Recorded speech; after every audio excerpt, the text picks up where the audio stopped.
덴마크에 있는 정유라 씨가 아이와 함께 있을 수만 있다면 귀국하겠다 그랬었는데 그 입장을 또 바꿨다고요? 그렇습니다. 원래 이제 지금 덴마크에서 이제 기자들하고 만났을 당시에 보육원이든 사회시설이든 병원이든 아이와 함께 있게 해주면 내일이라도 귀국하겠다 이렇게 얘기했었는데 오늘 이제 연합뉴스가 단독 보도한 바를 보면은 이 정유라 씨의 측근 이 정통한 소식통 여기를 인용해서 한국에 들어가지 않겠다는 쪽으로 마음이 바뀐 것 같다 이렇게 보도를 하고 있습니다. 네.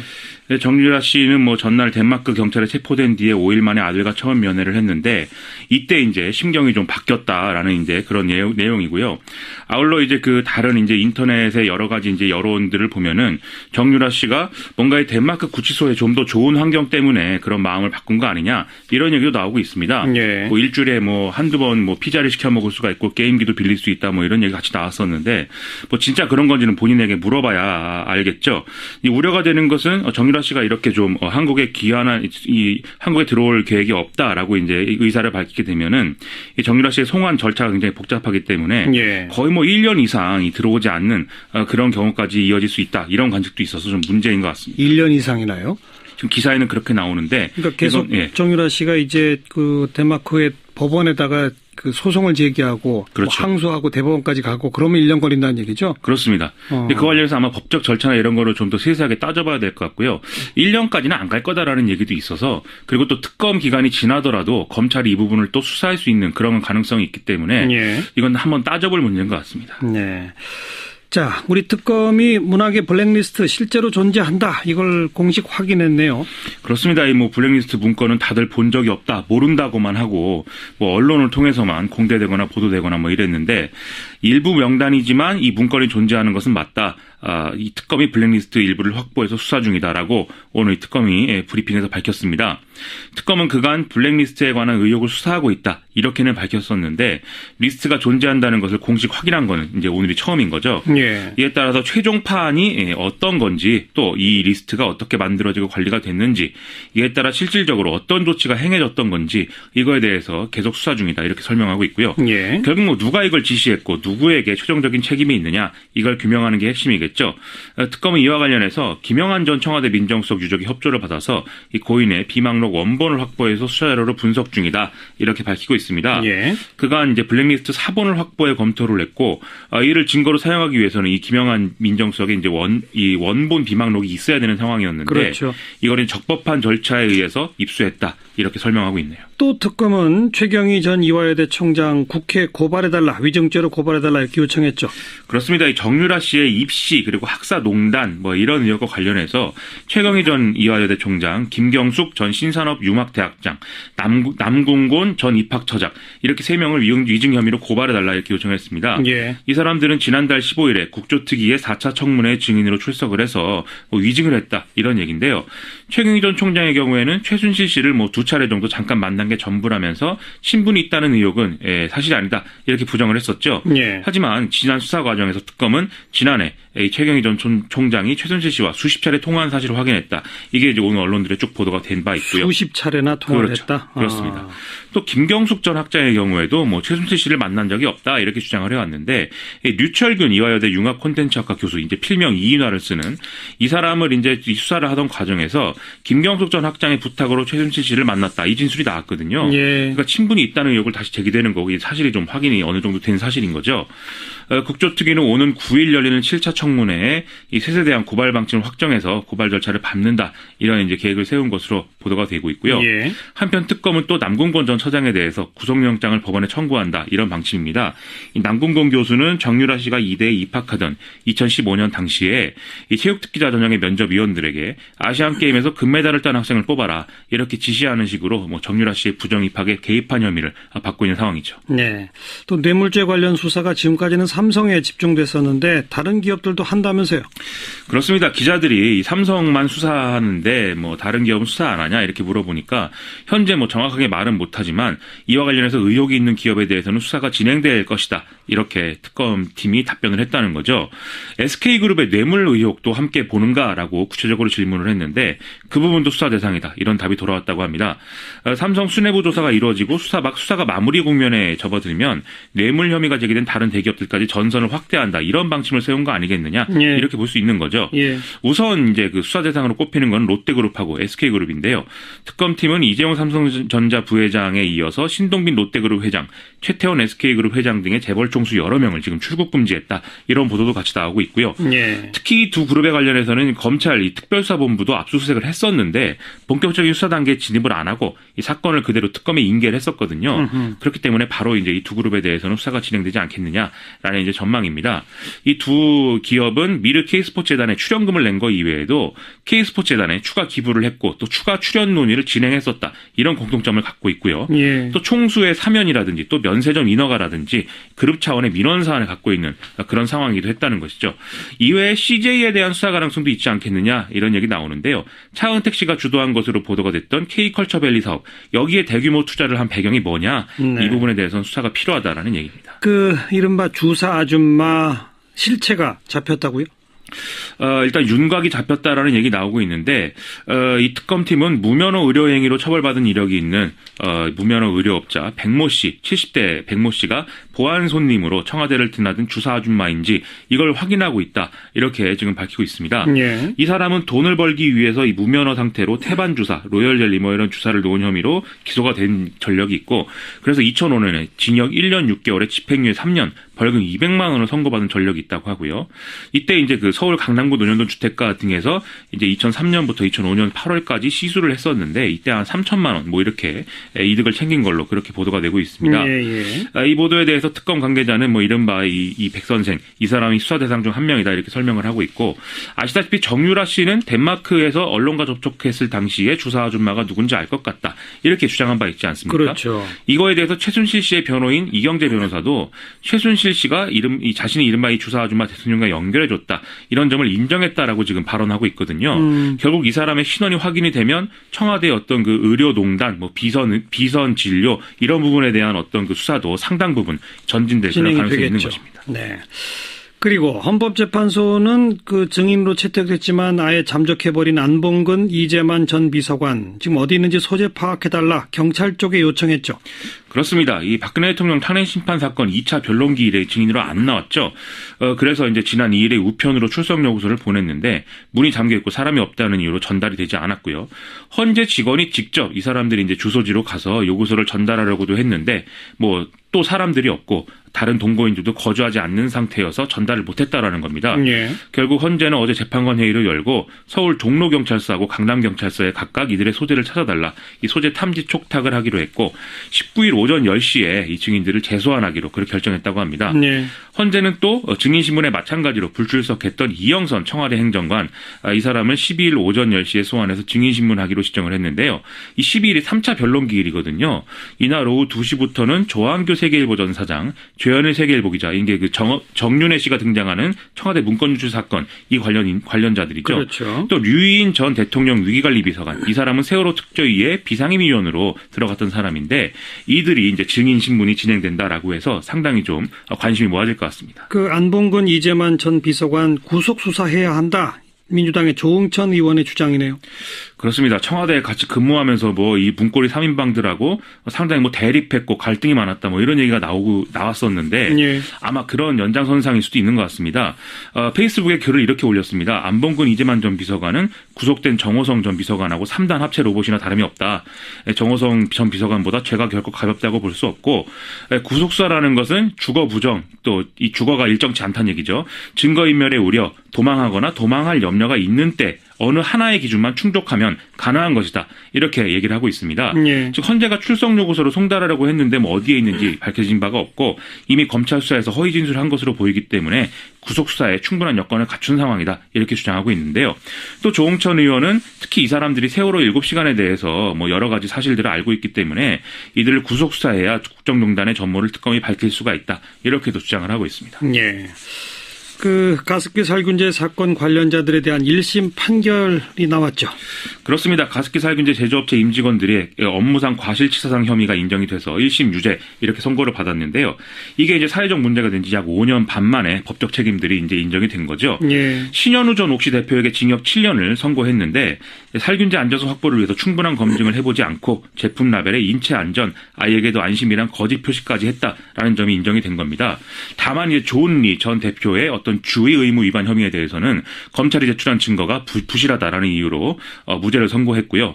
또 옥시 연구소장 지낸 김모 씨와 조모 씨에게 각각 징역 7년, 선임연구원 최모 씨에게는 징역 5년 선고했고 함께 기소된 옥시 법인에는 벌금 1억 5천만 원이 선고가 됐습니다. 1억 5천만 원이요? 그렇습니다.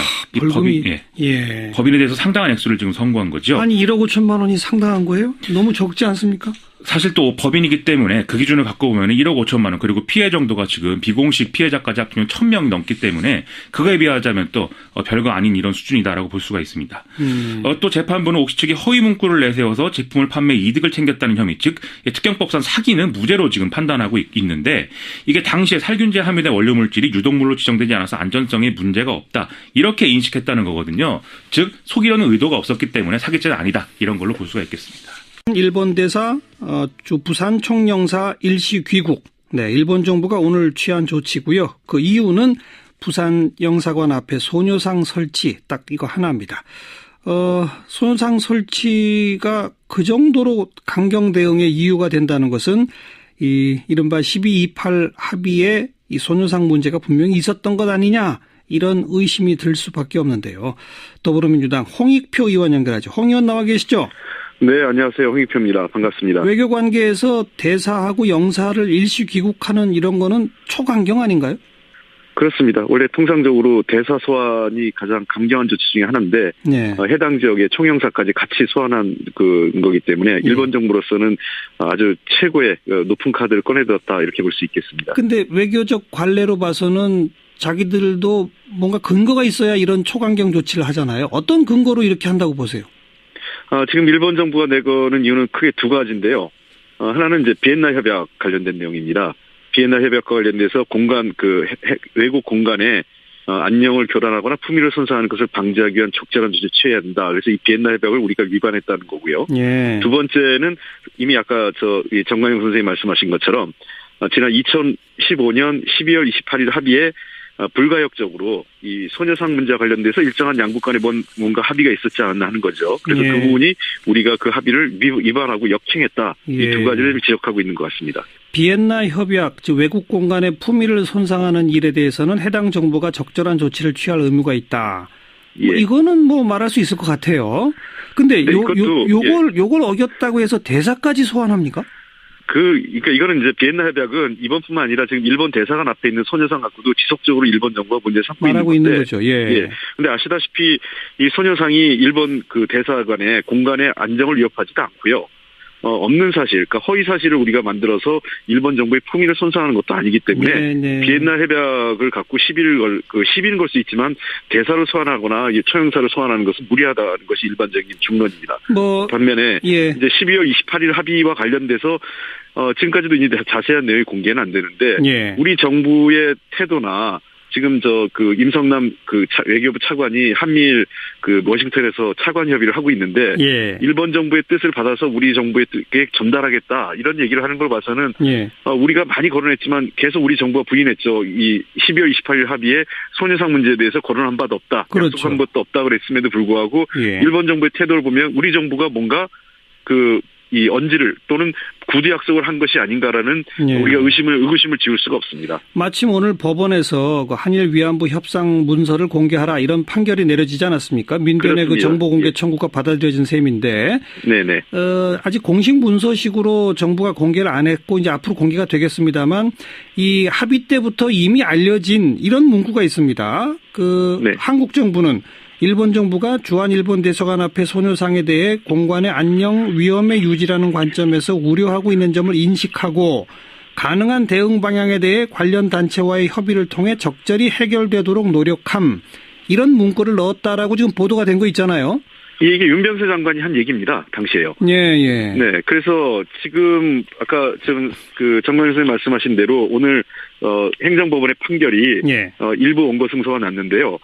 실제로 이게 합의문 형태로 그 12월 28일 합의가 지금 존재하고 있지 않기 때문에 예. 당시 이 합의 이전에 있었던 국장급 협의 그 1차에서 12차 약 12차례에 걸친 국장급 협의에 관련된 전문을 공개하라는 것이 행정법원의 판단입니다. 즉 예. 국민의 알 권리가 예. 외교 협상에 따른 비밀을 유지하는 것보다 더 크다고 보기 때문에 법원이 그 판결을 했는데 자세한 내용을 좀 공개를 하면은 당시 외교부가 어떤 굴욕적 합의를 했는지 또 소녀상 문제와 관련돼서 사실 자기들의 권한 이상의 어떤 월권적 합의를 했는지에 대해서 좀 더 우리가 파악할 수 있지 않을까 생각합니다. 네.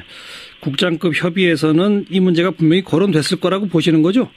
저는 그 당시 아까 말씀하신 대로 윤병세 장관의 발언 내용을 보면 일정 정도 그 공간의 안녕과 위험 유지 관점 이건 비엔나 협약의 일본 정부의 문제 제기를 사실상 수용한 내용이거든요. 그렇죠. 소녀상에 대해서요. 그리고 한국 정부로서는 가능한 대응 방향에 대해서 관련 단체 협의 등을 통해 적절히 해결한다. 해결한다는 건 뭐겠어요? 일본 정부가 요구하는 것이 소녀상의 이전 내진 철거이기 때문에 그거를 어느 정도는 수용해서 우리 해당 단체하고 우리 정부가 주도적으로 해주겠다. 이런 약속을 사실상 했다고 저는 보고 있습니다. 그렇죠. 그러면 거짓말한 거죠? 계속해서 정부가. 그렇습니다. 이거는 대단히 문제가 되는 건데요. 외교라는 것은 물론 뭐 협상이라는 것은 잘할 수도 있고 못할 수도 있는데 협상의 내용을 속이거나 은폐하거나 국민에게 기만하는 것은 매우 중대한 국가적 범죄라고 생각합니다. 그렇죠. 지금 민주당은 위안부 합의를 아예 폐기하거나 재협상하자 이렇게 요구하고 계시지 않습니까? 그 사실상 폐기죠. 저희 입장에서는요. 그런데 이미 그 10억엔을 받았고 그 중에 일부가 일부 피해자들한테 또 지급이 됐단 말이에요. 이건 어떻게 해야 할 거라고 보십니까?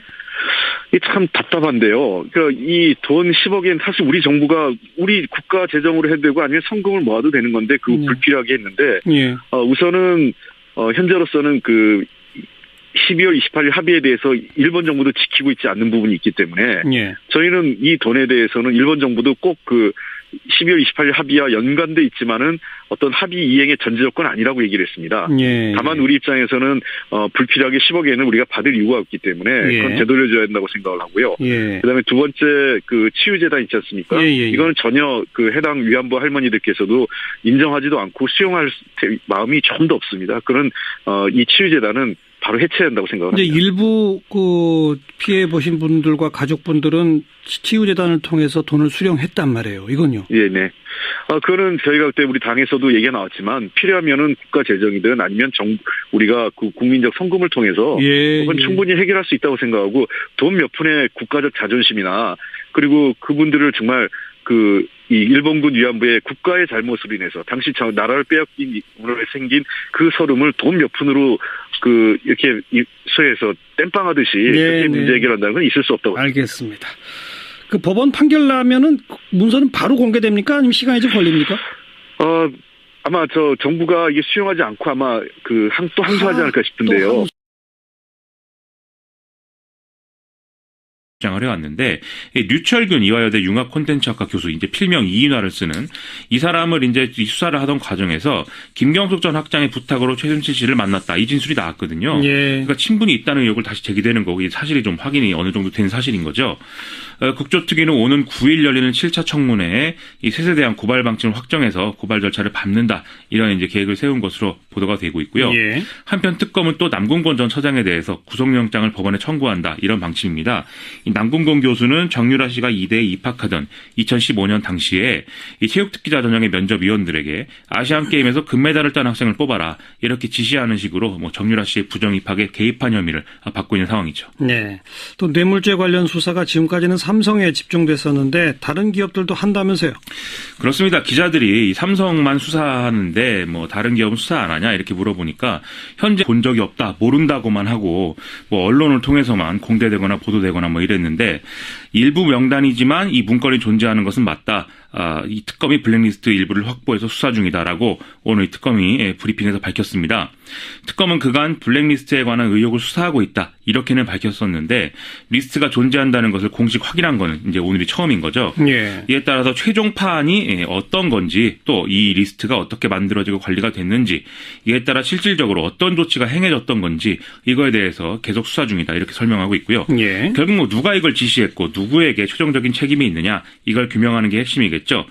특검은 이와 관련해서 김영한 전 청와대 민정수석 유족이 협조를 받아서 이 고인의 비망록 원본을 확보해서 수사 자료로 분석 중이다. 이렇게 밝히고 있습니다. 예. 그간 이제 블랙리스트 4본을 확보해 검토를 했고 이를 증거로 사용하기 위해서는 이 김영한 민정수석의 이제 덴마크에 있는 정유라 씨가 아이와 함께 있을 수만 있다면 귀국하겠다 그랬었는데 그 입장을 또 바꿨다고요?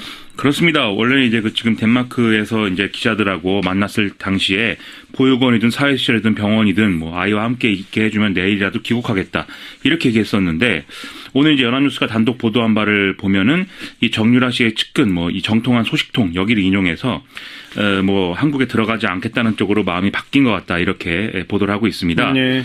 정유라 씨는 전날 덴마크 경찰에 체포된 뒤에 5일 만에 아들과 처음 면회를 했는데 이때 이제 심경이 좀 바뀌었다라는 이제 그런 내용이고요. 아울러 이제 다른 이제 인터넷의 여러 가지 이제 여론들을 보면은 정유라 씨가 뭔가 이 덴마크 구치소에 좀 더 좋은 환경 때문에 그런 마음을 바꾼 거 아니냐 이런 얘기도 나오고 있습니다. 네. 일주일에 한두 번 피자를 시켜 먹을 수가 있고 게임기도 비망록이 있어야 되는 상황이었는데 그렇죠. 이거는 적법한 절차에 의해서 입수했다 이렇게 설명하고 있네요. 또 특검은 최경희 전 이화여대 총장 국회 고발해달라 위증죄로 고발해달라 이렇게 요청했죠. 그렇습니다. 이 정유라 씨의 입시 그리고 학사농단 이런 의혹과 관련해서 최경희 전 이화여대 총장, 김경숙 전 신산업융합대학장, 남궁곤 전 입학처장 이렇게 3명을 위증 혐의로 고발해달라 이렇게 요청했습니다. 예. 이 사람들은 지난달 15일에 국조특위의 4차 청문회 증인으로 출석을 해서 위증을 했다 이런 얘기인데요. 최경희 전 총장의 경우에는 최순실 씨를 2차례 정도 잠깐 만난 게 전부라면서 친분이 있다는 의혹은 사실이 아니다 이렇게 부정을 했었죠. 예. 하지만 지난 수사 과정에서 특검은 지난해 최경희 전 총장이 최순실 씨와 수십 차례 통화한 사실을 확인했다. 이게 이제 오늘 언론들에 쭉 보도가 된 바 있고요. 수십 차례나 통화를 그렇죠. 했다? 그렇습니다. 또 김경숙 전 학장의 경우에도 최순실 씨를 만난 적이 없다. 이렇게 빌릴 수 있다. 이런 얘기 같이 나왔었는데 진짜 그런 건지는 본인에게 물어봐야 알겠죠. 이 우려가 되는 것은 정유라 씨가 이렇게 좀 한국에 한국에 들어올 계획이 없다라고 이제 의사를 밝히게 되면은 이 정유라 씨의 송환 절차가 굉장히 복잡하기 때문에 예. 거의 1년 이상이 들어오지 않는 그런 경우까지 이어질 수 있다. 이런 관측도 있어서 좀 문제인 것 같습니다. 1년 이상이나요? 지금 기사에는 그렇게 나오는데. 그러니까 계속 정유라 씨가 이제 덴마크의 법원에다가 소송을 제기하고 그렇죠. 항소하고 대법원까지 가고 그러면 1년 걸린다는 얘기죠? 그렇습니다. 그 관련해서 아마 법적 절차나 이런 거를 좀 더 세세하게 따져봐야 될 것 같고요. 1년까지는 안 갈 거다라는 얘기도 있어서 그리고 또 특검 기간이 지나더라도 검찰이 이 부분을 또 수사할 수 있는 그런 가능성이 있기 때문에 이건 한번 따져볼 문제인 것 같습니다. 네. 자, 우리 특검이 문학의 블랙리스트 실제로 존재한다. 이걸 공식 확인했네요. 그렇습니다. 이 블랙리스트 문건은 다들